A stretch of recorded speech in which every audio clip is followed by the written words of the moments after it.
मैं कन्यादान वापस लेता हूँ। मेरी बेटी कोई वस्तु नहीं जिसे मैं दान कर दूँ। शर्मा निवास आज फूलों से सजा था, बिजली की लड़ियों से जगमगा रहा था।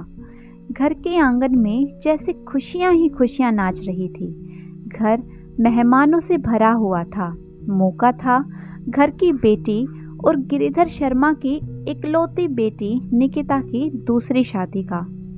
बारात दरवाजे पर पहुंची। सभी का यथोचित सत्कार कर शादी की रस्में शुरू हुई। दूल्हे आरव को देखकर गिरधर जी और उनकी पत्नी सरस्वती जी की आंखें सजल होई जा रही थी। दोनों बार बार आंखों को पोंछ सभी की आवभगत में लगे हुए थे। सारी रस्मों के बाद कन्यादान का समय था। गिरधर जी अपनी पत्नी के साथ बैठे थे, बेटी निकिता का हाथ आरव के हाथ में देने को। आंखों में आंसू थे, जाने इस शादी की खुशी के लिए या पिछले दिनों जो उनकी बेटी ने झेला उसके लिए। पंडित जी ने कहा, यजमान, कन्यादान की रस्म शुरू करते हैं। गिरिधर जी रुंधे गले से बोल पड़े, पंडित जी, कन्यादान नहीं, सिर्फ गठबंधन। मैं अपनी बेटी का कन्यादान नहीं कर रहा, बस इन लोगों को संबंध के गांठ से बांध रहा हूँ। मेरी बेटी कोई वस्तु नहीं जिसका दान करूं। कहते कहते उनका गला इतना भर गया कि मुंह से आवाज ही नहीं निकली। निकिता अपने आप को रोक ना पाई। उसकी आंखों से आंसुओं की निर्झर झड़ी बह चली। तभी आरव बोल पड़ा, पापा, मैं आपसे बेटी का दान नहीं मांग रहा, साथ मांग रहा हूँ। आप मुझे उसका साथ दे दें। उसके बाद भी बेटी को आपकी ही रहना है। गिरधर जी यह सुनकर मुस्कुराने लगे और निश्चिंत होकर रस्म करने लगे। आरव के हाथ में बेटी का हाथ रखकर उस पर 5 फूल, अक्षत, दूब रखा और शंख रखकर जल की धार बेटे संदीप ने गिराना शुरू की तो गिरधर जी की नज़र उस जल की धार पर ही टिक गई।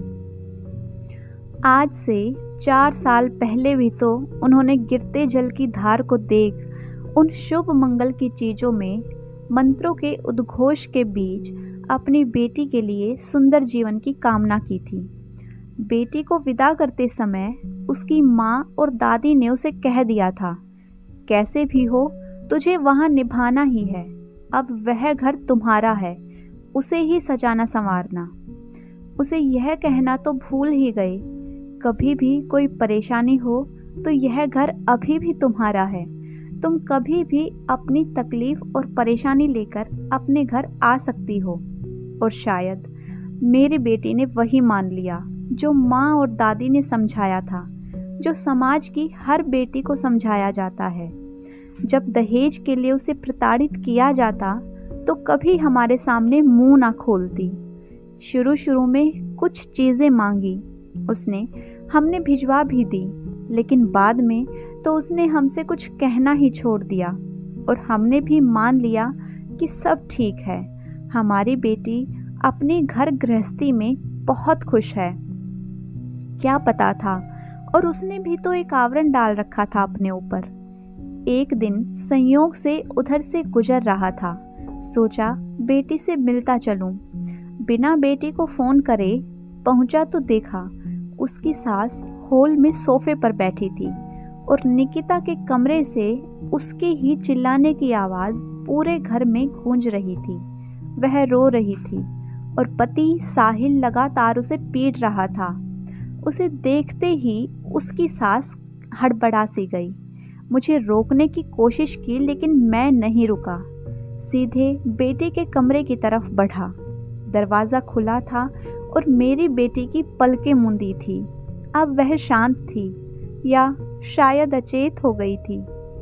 तब तक उस कोमल सुकुमार देही पर इतने काले निशान, जिस बेटी को तेज आवाज में बोल दो तो उसकी आंखों से आंसू टपक पड़ते, वह बेटी। मैंने भागकर साहिल को जाने कितने थप्पड़ लगा दिए, मुझे खुद भी याद नहीं। वह धीरे से पीछे हट गया। फिर मैंने बेटे संदीप को फ़ोन किया।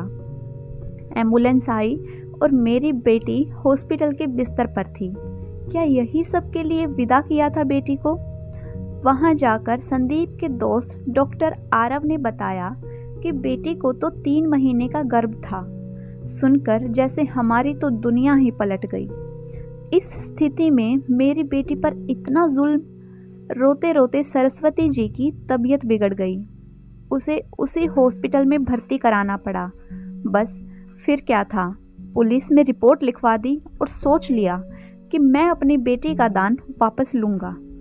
निकिता को होश आया और जब पूछा तो उसने बताया कि कल मार इसलिए पड़ी थी क्योंकि उसके गर्भ में बेटी थी और वह दोनों इस बच्चे को मार देना चाहते थे, माँ के गर्भ में ही। निकिता ने उसका विरोध किया, जिस पर उसकी यह दशा हुई। उस काले अध्याय को बेटी के जीवन की किताब से फाड़ फेंका मैंने। 6 महीने बाद बेटी का जन्म हुआ उसी हॉस्पिटल में। वह बेटी अपनी माँ के लिए जैसे खुशियों की सौगात लेकर आई।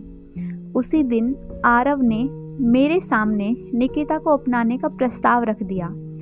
उसकी वाणी मुझे जैसे देवता की लग रही थी, जैसे कोई देवता उतर आया था धरा पर, अपने किसी पुजारी से खुश होकर।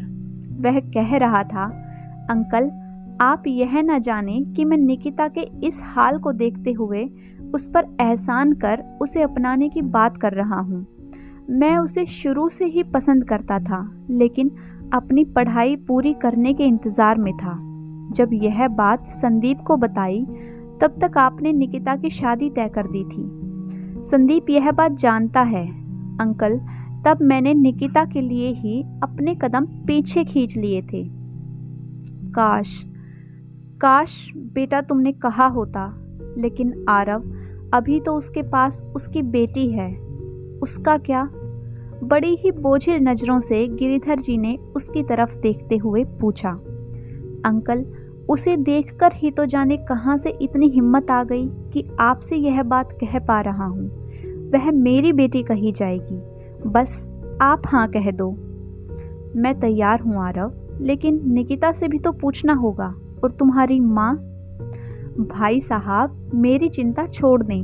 मेरे बेटे ने जो वादा किया है उसे निभाने में मेरा पूरा साथ होगा। आप बस निकिता से पूछ लें। गिरिधर जी और पत्नी सरस्वती जी को जैसे सारे जहां की खुशियां मिल गई थी। आज हमारी नातिन जैसे ईश्वर से सब कुछ ठीक करने का वरदान मांग लाई हो। 2 साल तक निकिता नहीं मानी शादी के लिए, लेकिन आरव ने अपनी कोशिश जारी रखी, उसके हृदय पर लगे हर घाव पर शीतल मरहम लगाने की।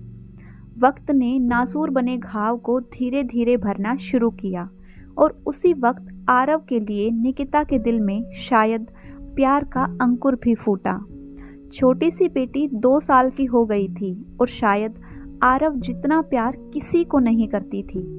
उन दोनों का रिश्ता खून का नहीं, लेकिन जन्म का तो था ही। उस नन्ही गुड़िया ने ही आरव को चुन लिया था अपने पिता के रूप में। आरव की 2 साल की तपस्या पूर्ण हुई, और आज ही यह शुभ दिन आया है जब मैं फिर से बैठा हूँ देवताओं, गुरु, श्रेष्ठ जनों के सामने बेटी का गठबंधन करने, कन्यादान नहीं। अगर आप सभी को यह कहानी अच्छी लगी है तो वीडियो को लाइक कीजिए, शेयर कीजिए। साथ ही अगर आपने अभी तक चैनल को सब्सक्राइब नहीं किया है तो जल्दी से चैनल को सब्सक्राइब कर लें। Thanks for watching.